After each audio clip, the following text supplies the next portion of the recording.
ধন্যবাদ মাননীয় মন্ত্রী।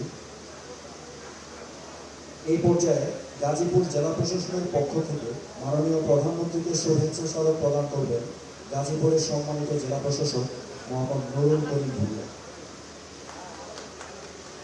গণপ্রজাতন্ত্রী বাংলাদেশ সরকারের তৎকালীন মহামান্য রাষ্ট্রপতি মেজর জেনারেল জিয়াউর রহমান বীর উত্তম 18 ডিসেম্বর 1978 সালে গাজীপুর মহকুমার সদর দপ্তর উদ্বোধনের স্মৃতি স্মারক স্বরূপ শুভেচ্ছা স্মারক, যা শহীদ রাষ্ট্রপতি জিয়াউর রহমানের স্মৃতি বিজড়িত।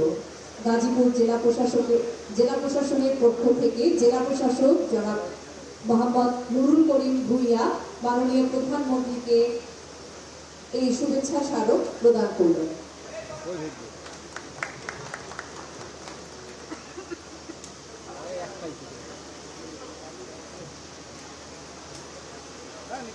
ধন্যবাদ জেলা প্রশাসক মহোদয়।